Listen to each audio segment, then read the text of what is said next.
예, 한 주 동안 안녕했어요? 네, 대학원 국제 마케팅 13주차. 예, 벌써 13주차네요.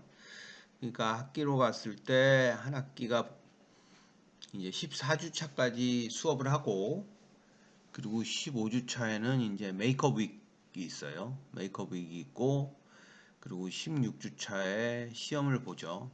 그래가지고 이제 한 학기가 구성이 되죠. 그러니까 보충하는 주간 15주차를 빼면 이제 14주차 14주까지 수업과 그리고 시험 한 주 기말고사 보면은 되기 때문에 오늘이 13주차면 수업은 그 한 주만 더하면 다음 주 한 주만 더하면 되고요.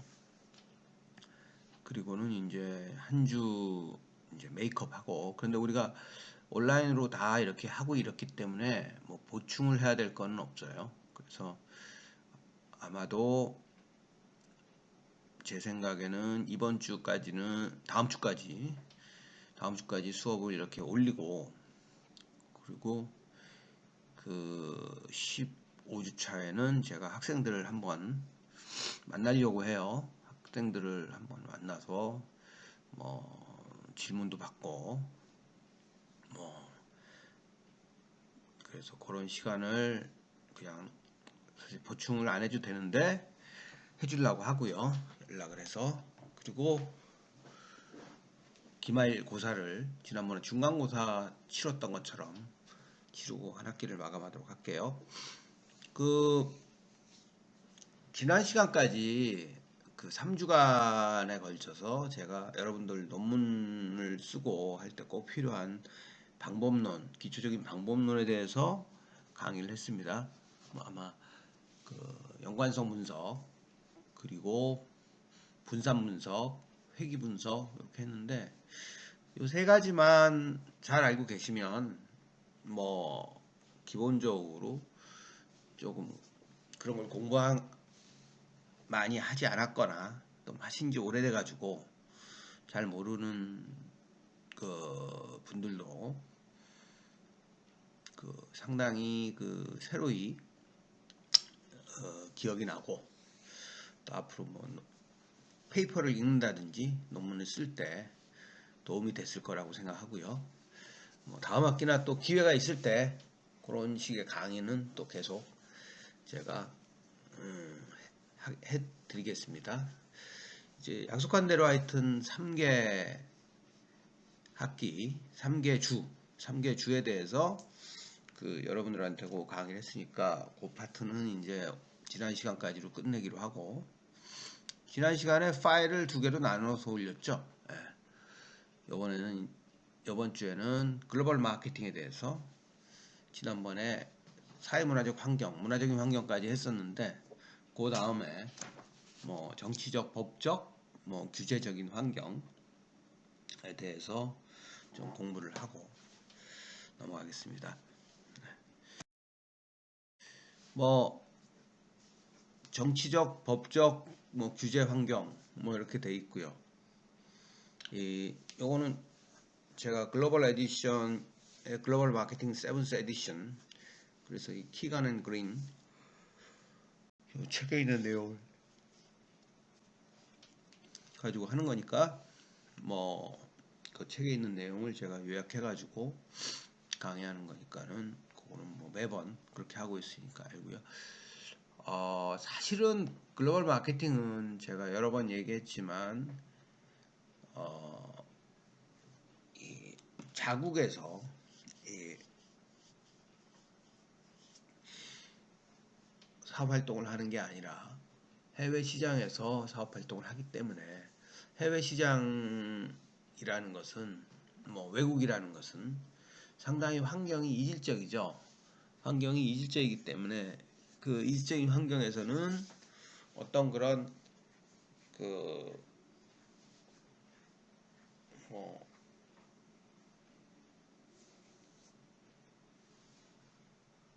사업을 하는데 국내와는 다른, 예? 그 어려움에 봉착을 하게 되는 거죠. 그래서 결국은 그 환경을 어떻게 극복해야 하느냐 하는 문제가 있는데, 지금까지 여러분들 저희가 뭐 환경에 대해서 공부를 했죠. 처음에 글로벌 마케팅에 대해서 소개하고, 경제적인 환경, 또 무역, 그죠? 트레이드, 뭐 거래적인 그런 환경, 사회문화적인 환경에 대해서 했고, 오늘은 이제 정치, 법적, 규제적인 환경에 대해서 공부를 합니다. 네. 그래서 오늘 공부할 거에 대해서 러닝 오브젝티브 보면 understand the elements of a country's political environment that can impact global marketing activity. 글로벌 마케팅 활동에 영향을 미칠 수 있는 한 국가의 정치적인 환경 요소, 정치적인 환경 요소를 이해하려고 한다. 이렇게 하는 거고요. 또 그거로서 정치적인 법적인 환경으로 가장 핵심이고 중요한 인터내셔널 라, 뭐 우리나라 말로 하면은 국제법이죠. 국제법을 정의하고 여러 지역, 뭐 여러 나라겠죠. 여러 나라에서 발견되어지는 법적 시스템의 주요한 유형을 설명한다. 그리고 the most important business issues, 가장 중요한 비즈니스 이슈를 이해한다. 이건 뭐죠? 어떤 법적인 문제, 글로벌 마케터를 위한 법적인 문제를 가져올 수 있는, 법적인 문제를 초래할 수 있는 중요한 비즈니스 이슈를 이해한다. 그리고 어떤 갈등이 생기죠. 항상 거래를 하고 상호관계를 하다 보면 갈등이 생기는데, 뭐 기업과 기업 간에도 생길 수 있고, 국가와 국가 간에도 생길 수 있고, 기업과 국가 간에도 생길 수가 있고, 뭐 개인 간에도 생길 수가 있고, 그런 어떤 컨플릭트를 어떻게 해결하느냐, 컨플릭트 레졸루션을 위한 이용 가능한 대안, 그리고 그것들을 이제 디스퓨트 세틀멘트, 디스퓨트 하면은 뭐 논쟁이겠죠. 그런 어떤 논쟁을 그런 논쟁을 어떻게 해결하느냐, 디스퓨트 세틀멘트, 뭐 본국 홈 컨트리 밖에서 사업을 할 때 어떻게 해결하느냐 거고, 일반적인 용어로 in general terms the 유럽, EU죠. EU. 미국의 유럽에는 뭐 다른 나라랑 또 다르게 비슷비슷한 나라들이 이렇게 모여서 공동체를 만들어서 뭐 하나의 국가처럼 뭐 협의체를 만들어서 그렇게 하고 있죠. 그런 곳에 뭐 규제 환경에 대해서 뭐 설명하는 그런 식의 내용에 대해서 이번 챕터에서 공부를 할 거다, 이렇게 보시면 되고요. 먼저 뭐 정치적인 환경에서 제일 먼저 나오는 게 이제 nation, state and sovereignty 이런 겁니다. 결국은 어떤 정부 조직이라든지 해외 정부 조직이라든지 뭐 정당, 폴리티컬 파티라든지 조직체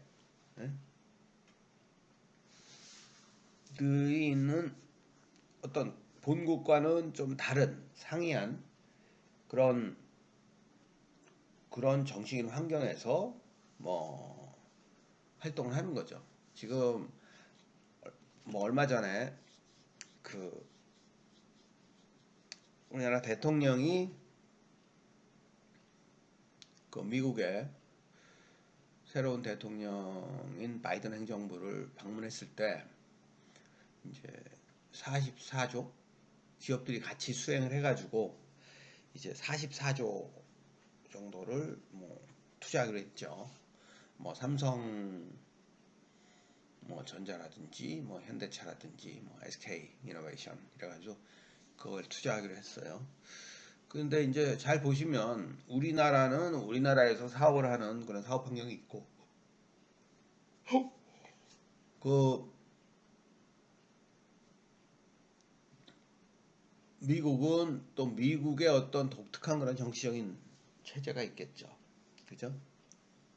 어떻게 보면은 우리나라는 뭐 대통령 중심제 국가라고 그러고 또 미국도 그렇다고 하지만 미국은 또 연방정부 체제죠. 그러니까 이 각 주정부가 굉장히 또 이렇게 그한 우리나라에서도 지방자치가 되고 있지만 어떤 그래가지고 그 어떤 대통령의 어떤 강력한 그게 발휘가 돼서 이제 뭐 기업도 필요해서 그렇게 투자를 했겠지만 결국은 그런 것들이 같이 이렇게 대통령 순방 때 가가지고 이렇게 하는 발표하고 뭐 하는 뭐 그런 게 있는데 미국은 또 그렇게 또 비슷하게 이루어지진 않죠. 어떤 미국 독특한 또 그런 체제가 정치적인 환경 체제가 있기 때문에 그런 것들을 얘기를 하는 겁니다. 그래서 각 나라들은 독특한 그런 어떤 정치적인 문화, political culture가 있다는 거예요.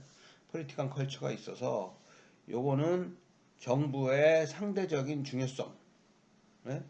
정부 또는 법적 시스템의 상대적인 어떤 중요성을 반영을 하고 그래서 개인이나 기업들이 정치 시스템에서의 관계를 이해하는 예? 이해하는 그런 상대적인 중요성을 이제 반영하고 있다라는 거죠. 어떤 그죠?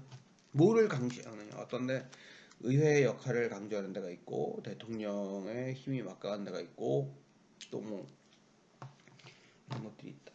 그래서 그 외국에서 활동하는 국가들은 하여튼 외국에서 활동하는 국가들은 이 정치적인 문화, 정치적인 환경이죠. 정치적인 환경을 면밀하게 우리가 미국에서 그렇게 사업을 하려면 미국의 어떤 정치적인 체제, 법적인 체제 여러 가지들을 면밀히 조사하고 분석해서 사업을 해야 된다. 이게 뭐 이거죠. 그래서 이제 네이션 스테이트, 네이션이라는 건 뭐 국가고요. 스테이트라는 거는 뭐 뭐 이런. 그리고 sovereignty 하면은 주권이라고 그러죠. sovereignty. 그래서 sovereignty can be defined as supreme and independent political authority 하면은 sovereignty 주권이라는 것은 뭐 아주 우수하고 우월적이고 독립적인 그런 정치적인 authority 정치 뭐 체제 정치 당국으로 뭐 정의될 수 있다. 뭐 미국의 그 대법원장이죠. 대법원장인 멜빌 풀러라는 사람이 이런 얘기를 했대요. 그러니까 모든 주권을 가지고 있는 주는 그 다른 주, 미국은 이제 50개 주가 있잖아요. 다른 주의 독립성을 존중해 줘야 된다.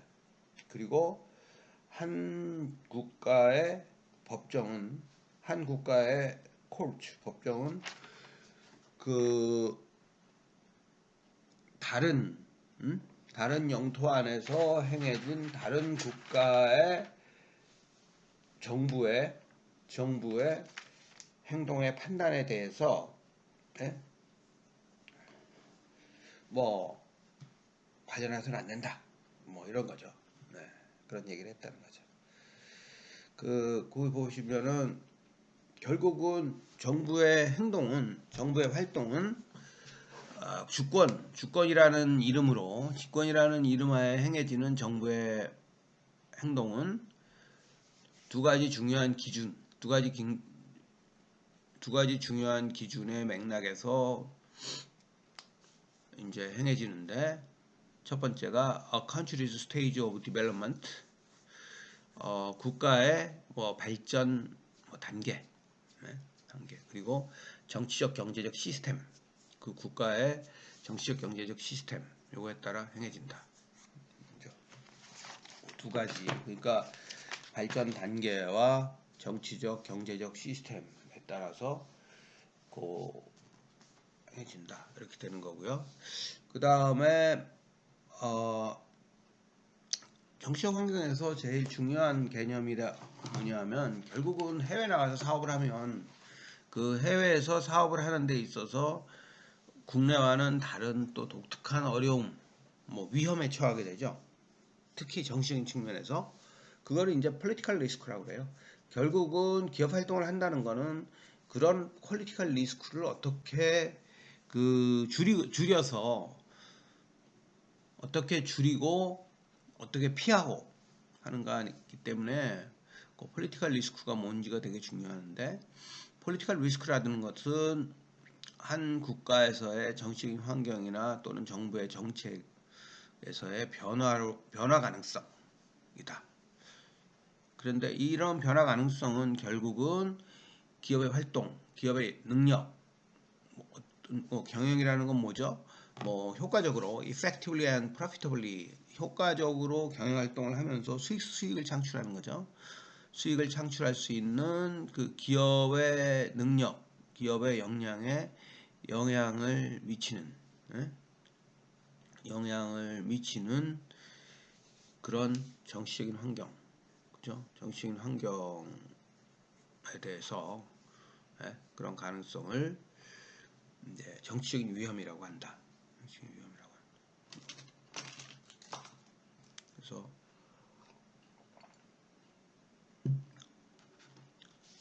그 정치적인 위험에 여기서 이제 중요한 거는 adversely affect라는 거죠. adversely affect. 이 부정적인 영향을 미친다는 거. 요게 그거 한 거고.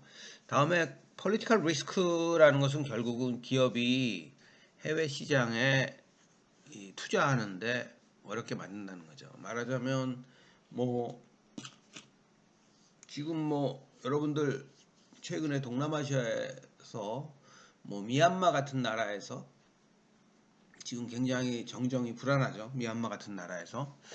그런데 사실은 우리나라 뭐 기업이나 이런 이제 미얀마가 막 이제 새로이 투자처로 많이 부상을 했던 곳이죠.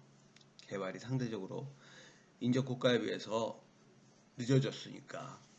그랬는데 지금 막 그렇게 불안한 상태에서는 투자를 안 하겠죠. 네? 그리고 또 뭐 그 나라가 되게 안정적이고 뭐 민주적이고 이러지가 않다면 우리가 투자를 안 하겠죠.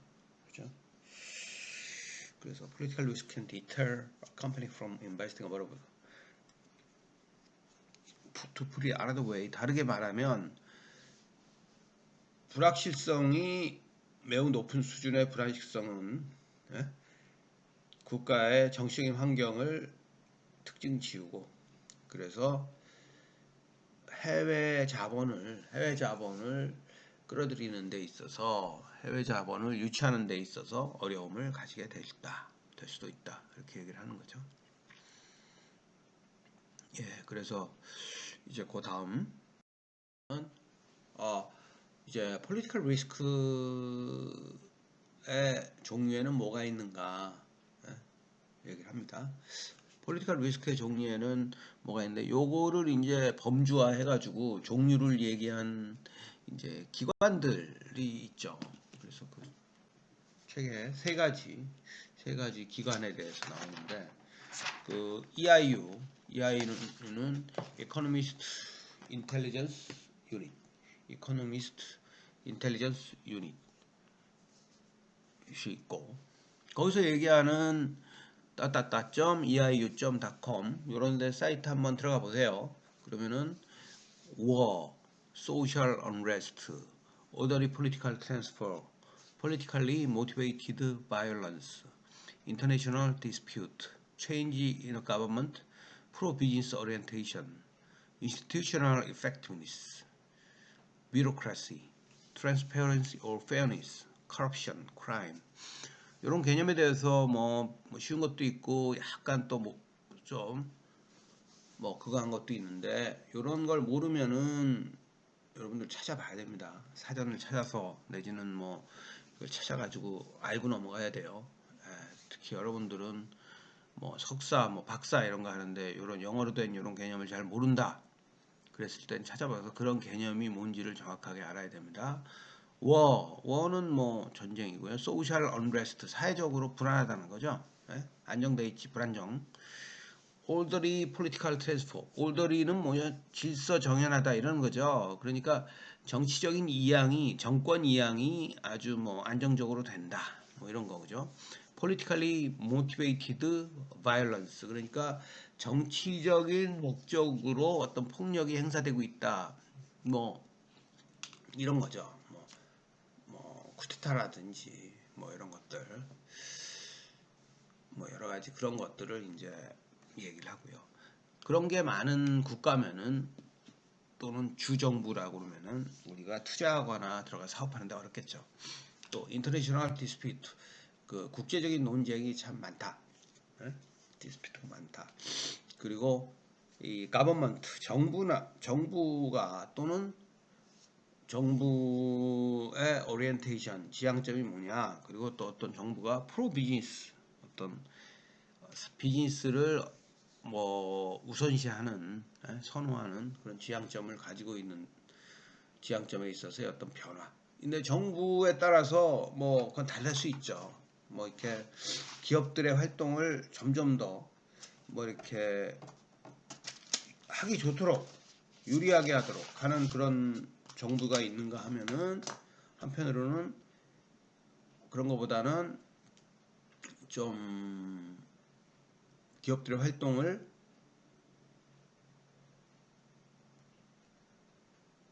좀 저해하는 그런 어떤 그런 모티베이션을 덜 갖도록 만드는 그런 기업도 있죠. 어떻게 보면은 결국은 기업들이 활동을 해서 그런 것들은 우리 여러분들 뭐 텍스 시스템 이런 거로 금방 알 수 있어요. 어떤 텍스 시스템이라든지 또는 어떤 이제 그 기업들의 시장 경제 활동이라든지 이윤 추구 활동에 대해서 어떻게 보느냐에 따라서 그렇게 볼 수 있는 거죠.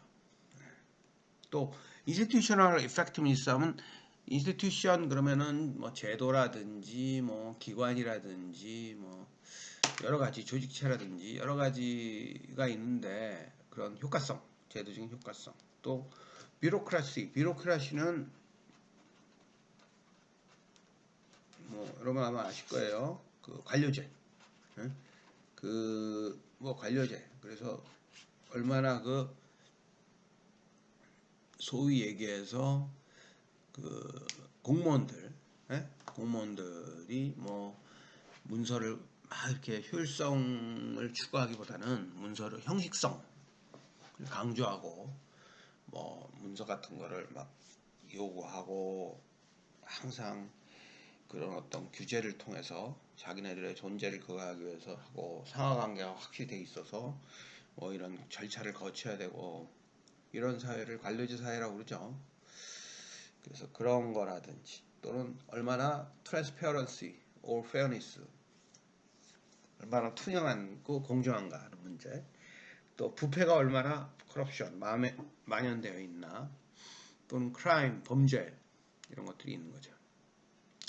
그리고 Geneva Based Business Environment Risk Intelligence라는 곳에서 그러니까 BERI Business Environment Risk Intelligence 인텔리전스는 여기서 뭐 정보 그러니까 기업 환경에 대해서 제네바 스위스 제네바죠. 제네바에 기반을 둔 기업 환경 위험에 대한 그 조사 기관인 베리에서 이제 그걸 보는 거죠. 뭐 거기에는 뭐 여러 가지가 있는데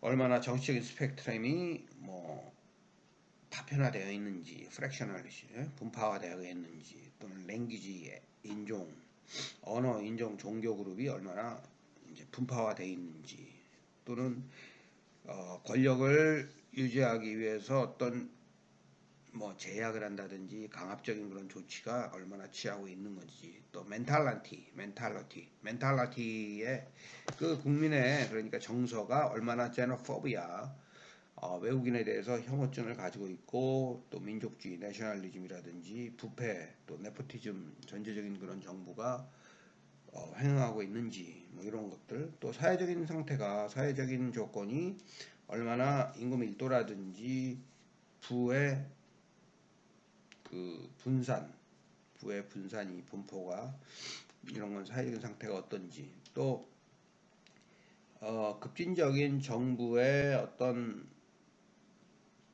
힘, 어떤 정부의 파워가 얼마나 조직적이고 강력한지 또 적대적인 그런 파워의 중요성에 대한 어떤 그런 그 의존성, 뭐 그런 거예요.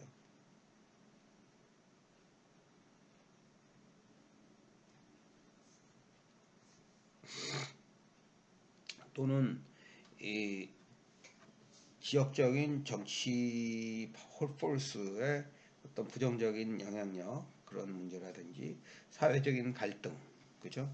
뭐 데모라든지 스트라이크라든지 거리에 뭐 그런 거 얼마 전에 뭐 홍콩이라든지 그래서 그런 시위들도 많고 그랬죠. 뭐 그런 문제라든지 하여튼 이런 것들이 얼마나 다 그거 한지 이런 것도 리스크 요소다 이거죠. 그리고 이 뭐 암살이라든지 어떤 게릴라 전이라든지 뭐 이렇게 뭐 그런 거 많죠. 중동 지역이라든지 뭐 아프리카라든지 뭐 남미라든지 이런 데 그런 거 많은데 그런 거로 해서 불안정한지. 그 지금 우리 하고 있는 게 결국은 정치적인 위험에는 어떤 것들이 있나요? 이거를 그 EIU라는 기관, 벨이라는 기관에서 이제 들고 있는 건데 조금씩 그 보는 관점에 따라서 자기네들이 중요한 게 생각하는 게 다른 거죠. 또 PRS 그룹이라는 데가 있는데 뭐 PRS 그룹에서는 뭐 PRS 뭐 포스트 뭐 포리티컬 리스크 뭐 서베이라고 그럴까 뭐 그런 그룹이겠죠. 찾아보면 알겠지만 prsgroup.com에서는 어떤 정치적인 소요, 터모일 확률, 정치적인 혼란이 일어날 확률 그리고 이 제일 중요한 거는 해외에 가서 돈을 투자하고 공장을 짓고 이랬으면 그거에 대해서 이익을 남기거나 그거에 대한 소유권에 대해서 이 인정을 해주고 사업을 편하게 할 수 있게 해줘야 되는데 그거에 대해서 어떤 제약을 갖는 에코티에 대해서 제약을 갖는다든지 또는 로컬 현지에서 사업 활동 오퍼레이션을 하는데 제약이 있다든지 또는 텍스 문제에 있어서 그 자국 기업과는 또 차별화를 한다든지 리패트레이션 하면은 요거는 과실송금이에요. 과실송금이 뭐냐 하면 그 해외에서 뭐 사업을 해서 번 돈을 결국은 자기가 그 기업이 국내로 그거를 다시 투자한 만큼의 돈과 이익을 다시 이제 보내고 싶어 할 때 이제 본사자에서 관계라든지 여러 가지 있어요. 그럴 수 있는 거 그걸 우리가 리패트리에이션 그런데 그거를 좀 막아놓는 그런 기업들이 많죠. 그런 국가들이 좀 그게 어렵게 만들어 놓는 왜 너 여기 투자했는데 빼내가지 말고 계속 더 투자해서 그거 해 그래가지고 어려워지는 거 repatriation restriction이라든지 또는 exchange control 환율 외환에 대해서 통제를 한다든지 tariff barrier 테리프 관세 장벽을 준다든지 또는 다른 장벽 또 payment delay 어떤 뭐 지불을 해야 될 거에 대해서 지불을 제때 안 하고 계속 연기를 한다든지 또는 fiscal or monetary expansion 그래서 뭐 재정적인 또는 재무적인 그런 확장이라든지 또 노동비 또는 foreign debt 해외 채무 문제 이런 것들이 어떠냐에 따라서 정치적인 위험이 많이 달라진다. 우리나라도 뭐 사실은 이 레이버 코스트라는 측면에서 노동비라는 측면에서는 뭐 사업하기가 좋지 않죠. 왜냐하면 비싸고 비싸고 또 이 노조 문제가 또 간단치가 않은 나라로 돼 있죠. 그래서 우리 그 대한민국도 그런 것들이 쉽지 않은 그런 나라로 되어 있는 것도 문제죠. 그 지금 이제 EIU에서 보는 어떤 그런 거랑 베리는 이제 BERI에서 보는 거는 제가 좀 그냥 길어가지고 말로 설명을 해줬는데 얼마나 하여튼 그런 게 분파화돼 있고 안정적이지 않고 그 사회적인 갈등이 있냐 하는 그런 그 내용들. 그 다음에 PRS 그룹에서 가지고 있는 그런 것들이 예? 그런 것들이 여러 가지 우리가 뭐 폴리티컬 리스크라고 할 땐 그런 것들이 다 포괄되는 거죠. 예. 그런 것들이 이제 폴리티컬 리스크라는 카테고리 안에 들어가야 된다. 그래서 이거는 1998년도 Handbook of Country and Political Risk Analysis라는 책에 나와 있어요. 그러니까 그 맨 앞에 나온 이제 키건 앤 그린이란 책에서 원래 원전은 여기에 나와 있는 거를 이제 인용을 한 거죠. 네, 재인용을 한 거죠. 그거를 밝혔고요.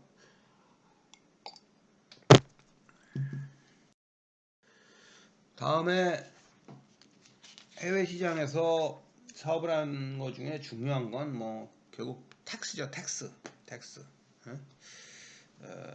텍스 문제는 뭐 여러 가지 뭐 정부에서 이제 텍스 세금을 필요로 하죠. 여러 가지 사회적인 서비스라든지 국방이라든지 여러 가지 다른 지출에서 지금 우리나라처럼 이제 여러 가지 복지라든지 이런 코로나로 인해서 뭐 이렇게 여러 가지 이제 극복하기 위해서 정부에서 이 뭐 민생이라든지 여러 가지 국민들이라든지 뭐 해서 이런 걸 많이 하기 위해서는 또 텍스가 많이 또 이제 걷어들여야 되죠. 그렇지만 텍스를 많이 또 걷어들인다는 거는 뭐 기업 활동을 할 그 인센티브를 줄여주는 거기 때문에 어떤 적정한 수준의 그 텍스를 그 유지하는 게 굉장히 중요하죠. 어쨌든 이 텍스가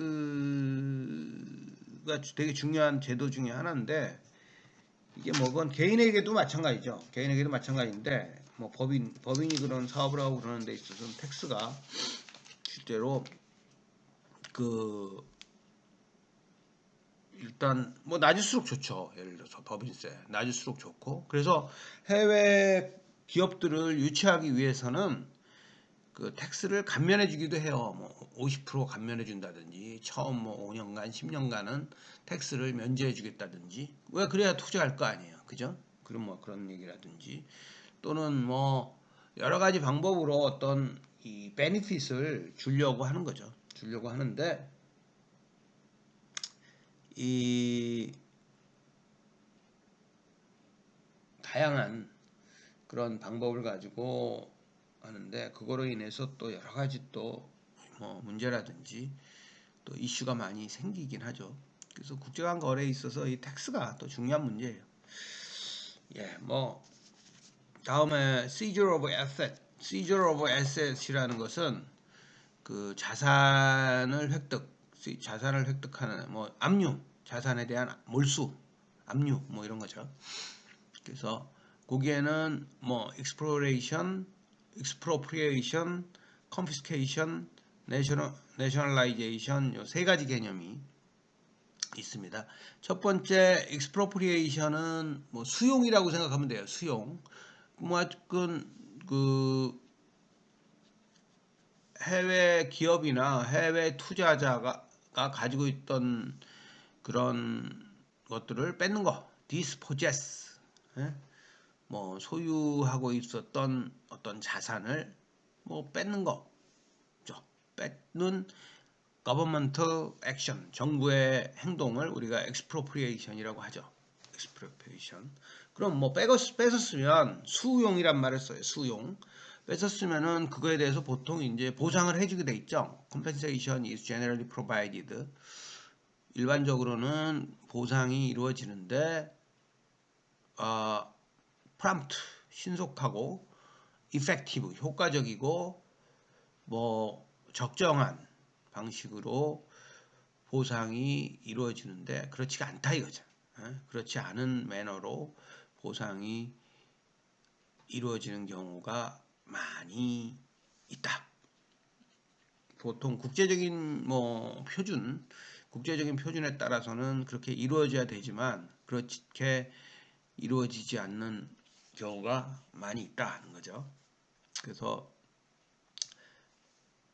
만약에 no compensation is provided, 만약에 보상이 이루어지지 않는다면 no compensation is provided, 그러한 행동은 그러니까 expropriation 중에 일반적으로 보상이 하여튼 국제적인 기준에 따라서 이루어지든지 또는 그거보다는 좀 신속하고 효과적이고 적절하지 못한 방식으로 이루어질 때도 하여튼 보상이 이루어지는 건데 보상이 이루어지지 않는 경우를 우리가 confiscation이라고 한다. 몰수라고 한다. 몰수.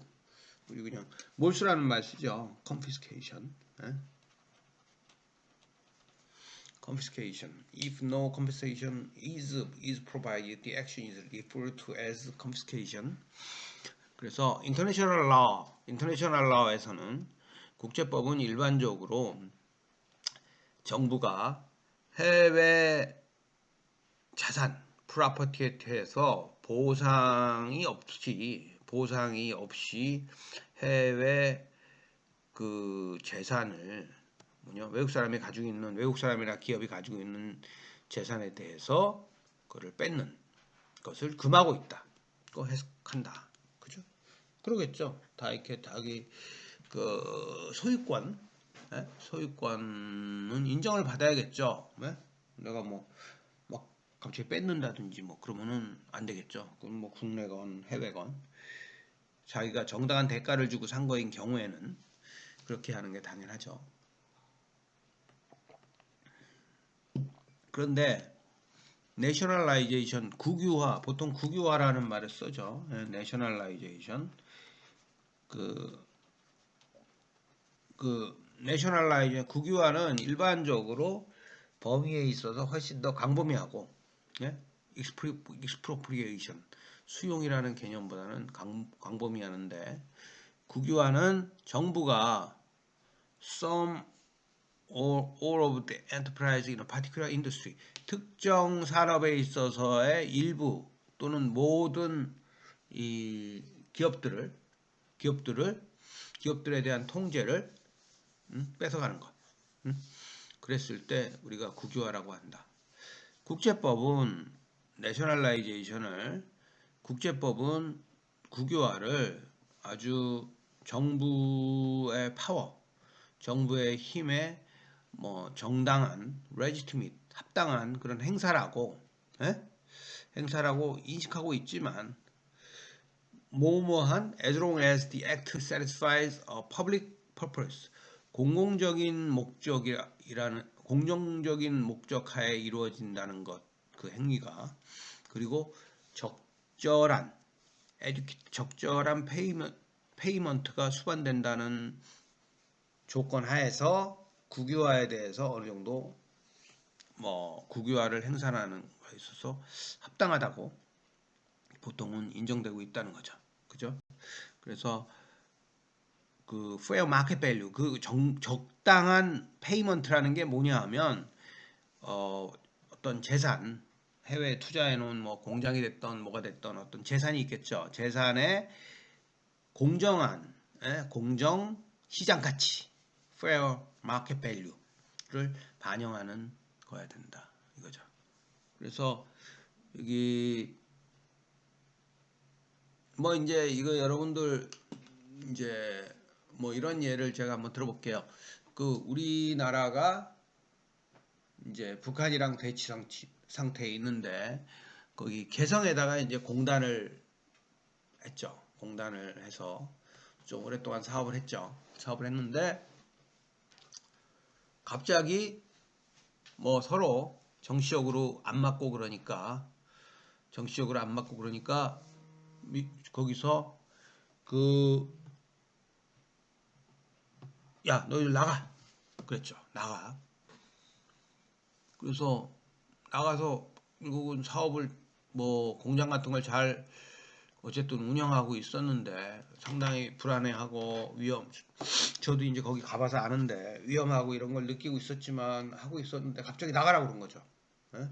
갑자기 나가라고 그러니까 뭐 좀 뭐 황당하지만 워낙 그런 정권이니까 어쩔 수 없이 나왔는데 또 일정 기간이 지난 다음에 어떻게 했어요? 폭파시켜버렸죠. 예? 완전 폭파. 그러니까 뭐 적정한 뭐 보상 지불이 있는 것도 아니고 뭐 어떤 공공 목적도 아니고 그냥 완전 무슨 깡패 같은 거 깡패 같은 거 예? 완전 예? 그 완전 뭐 인면수심에 어떤 그런 말도 안 되는 그런 걸 했죠. 그러니까 그런 데는 정치적인 측면에서 폴리티컬 리스크가 제일 큰 나라고 이제 갈 수는 보통 사람 그 기업이나 어떤 국가에서 사람들이나 투자를 안 하죠. 북한 같은 나라에서는 왜요? 정치적 리스크가 너무 크니까 자기네들 마음대로 하니까 이제 그런 거죠. 그래서 보통 그런데 이제 뭐 이게 우리가 이제 뭐 기간 산업이라든지 이런 거 들어가서 처음에 하다가 이제 국유화를 하는 경우가 있어요. 그러면은 외국 기업이 들어와서 그 사업을 했다면은 일정 부분에 대해서는 보상을 해주고 또 이제 그거를 자기네가 운영하는 데 있어서는 도움을 안 받을 수 없거든요. 그러고선 이거를 해야 되기 때문에 그렇게 필요하기 때문에 그게 합법적으로 또 정당하게 그렇게 이루어지는데 그렇게 이루어지지 않는 경우도 상당히 많이 있어요. 네. 그래서 조심 아주 물론 이제 하이 리스크 하이 리턴이라고 그래서 위험이 크면 클수록 그거에 따라서 수익성도 높겠죠. 그죠? 뭐 그러니까는 들어가고 그러는 건데 그런 위험이 있어서 실제로는 우리가 뭐 그런 수용이 된다든지 또는 컨피스케이션 뭐 몰수가 된다든지 내셔널라이제이션 국유화가 된다든지 그런 일이 뭐 많이 벌어질까 그런데 상당히 많이 벌어집니다. 실제로는 사업 활동을 하는 데 있어서는 우리 뭐 예를 들어서 아파트 개발하고 부동산을 개발하는 데 있어서 개인이 가지고 있던 땅이라든지 뭐 토지라든지 뭐 전납 같은 게 그게 수용되고 그러잖아요. 도시계획하고 그러다 보면은 개발하고 그러다 보면 뭐 그것처럼 똑같이 그렇게 이루어질 수 있는데 그게 어쩔 수 없이 아까 얘기한 대로 public purpose 공익의 목적이라든지 아니면은 educate payment 그 투자에 따른 정당한 그런 보상을 해주면은 되는데 그게 아니면은 문제가 이제 심각한 거다 이렇게 볼 수 있는 거죠. 네. 예, 우리가 그 다음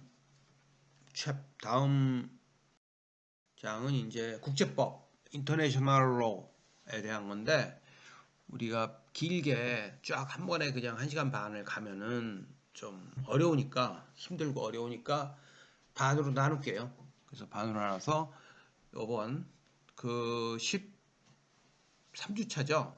13주차의 전반부를 여기까지 하고 그 나머지 부분은 또 다시 좀 시간을 두고 올릴 테니까 보고요. 여러분 하여튼 뭐 이런 지금 뭐 이런 것도 굉장히 중요한 연구가 될 수 있어요. 국제 마케팅에서 그 특히 뭐 석사과정 학생이라든지 뭐 이러면은 그 어떤 국가 간에 여기 우리 뭐 중국 학생도 있고 베트남 학생도 있고 그러는데 국가 간에 그 어떤 정치적인 폴리티컬 리스크가 어떤 차이가 있는지 그런 것들을 좀 연구를 하고 비교를 하고 뭐 이래가지고 그게 또 산업별로도 다를 수가 있죠. 그리고 또 그 국가의 독특한 어떤 정치 문화라든지 어떤 이런 것들로 인해서 법 체제라든지 이런 거로 인해서 또 달라지는 게 있기 때문에 그런 거를 비교해서 기업들이 들어갈 때 어떻게 해야 된다 이런 것도 굉장히 재밌는 재밌고 중요한 그런 연구일 수가 있는 거죠. 그래서 베트남도 그 결국은 이제 많은 개방 정책을 쓰는 거죠. 예? 개방 정책을 쓰고 중국이 그랬듯이 그래서 해외 자본을 유치하려고 노력을 해서 지금 경제가 굉장히 성장하고 있는 걸로 알고 있는데 그렇게 하는 데 있어서 어떤 이런 폴리티컬 리스크 또 정치적 환경 같은 게 중요한 역할을 하기 때문에 그게 어떻게 돼 있는지 또 다른 나라와 어떤 차이가 있는지 그런 것도 굉장히 재밌는 중요한 그 연구가 될 수 있죠. 예, 저희 여기까지 해서 그 요번 그 첫 번째 하고 뭐 두 번째 강의는 조금 그 이따가 또 올릴게요. 예, 수고하셨습니다. 감사합니다.